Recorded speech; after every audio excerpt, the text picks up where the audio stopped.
embarrassingly true.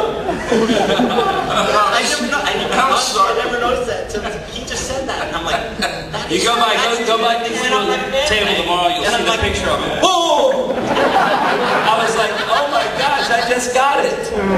That one creep. I never saw it again after it ran up his leg. Anything else, you guys? I should have, at the end of that movie, when I was in the basement with the tape over my mouth, I should have said, run away, get away, except you, Jason. Hey, not many people could be able to count. Stay, Spanky. Who can count down from 10 to 1 in 2.5 minutes? I can.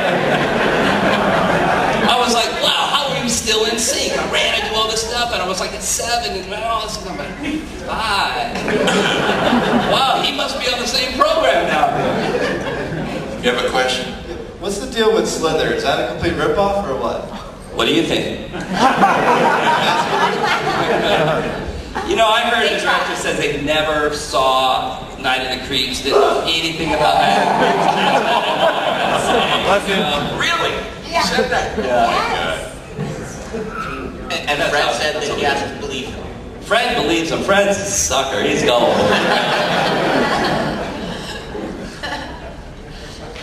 Yeah? No? Hi. I have 2 questions. The first one is for Jason Lively. Jason, which do you actually prefer, cheese or snow? You know, I like them both because they're just stimulating stuff. Okay. And the second was, and forgive me if this question was already asked before, but whose idea was it to make a homage to all famous horror actors and directors by naming the characters that way? Definitely Fred's. That was in the script right there. He wrote that. And a lot of those things, like Tom was saying, because Tom's lines are just awesome. I mean, you look like a superhero when you're talking like him in that movie, and it was all there. I mean, he wrote all that great stuff for him, and most all of our stuff was just well written for that. We didn't have to. I made up most of my stuff, and you can tell it's kind of weak.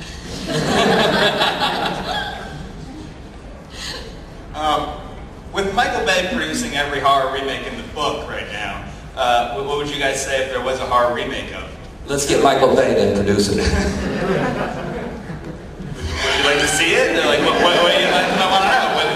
If someone made a remake of Night of the Creeps, A remake of Night of the Creeps versus the sequel, what would you? Without us? With or without? Oh. We would much prefer it with. Honestly, we'd really prefer it with. But if they do another one, I think Fred definitely would write it, and we would love to do it because like I said, we appreciate you guys being fans to give us a reason to get back together so I could bust these guys' balls. I don't have any of those. No. We busted them. Sorry. I'll leave her alone for just a minute. It's hard at that Whitlow. Yeah, but with the extra money from the film, Jill, you can get some. It's the nature of the business. They've been remaking movies since the beginning of movies.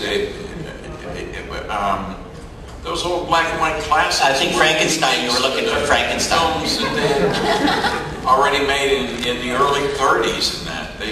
There was one, I can't remember the name of it, but there was one movie that was remade 3 times from like between 1930 and 1945. Were you in the original? What the hell? I was in all of them. As myself. Tom Atkins, as himself.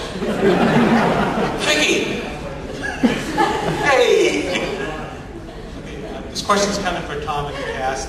So Tom, when you signed the contract for Night of the Creeps, did you say, yeah, I'll do you a little movie, but only if I get all the cool lines, and don't give any of the other cool lines to them? Oh no, I just signed the contract because I wanted to be in it. It was the most fun script I'd ever seen. And when I met with Fred out in the valley, some little joint out there, studio kind of place, he was wonderful. Yeah, he was such a delight to talk with, and I couldn't wait to be in it. We knew it was going to be fun. I knew when I read I was going to kill a zombie with a lawnmower, I'm like, sign me up on that.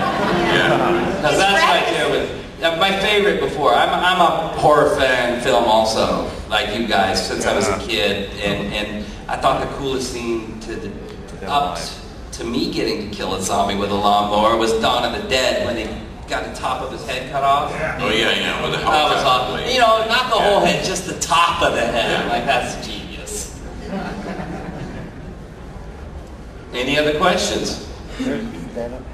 Hi, I was wondering, why do you think Fred Decker's career as a director never really took off? Because I'm a big fan, and he's very I visual. don't know. We don't. I really We can't don't know. speculate. We think he was a RoboCop genius 3. before his time. What?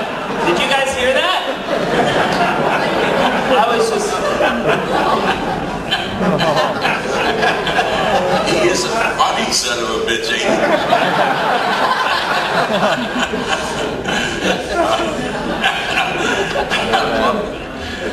We can't. Did he actually do that?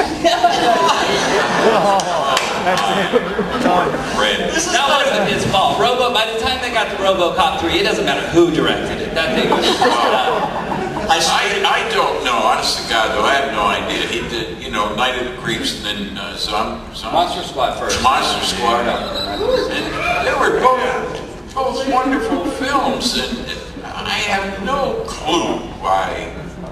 I think because both those films, if they would have had the appeal that they do now, he would be a huge name director, would have never quit working. But he did those two, and I think the studio saw he had talent, even though they didn't really make money.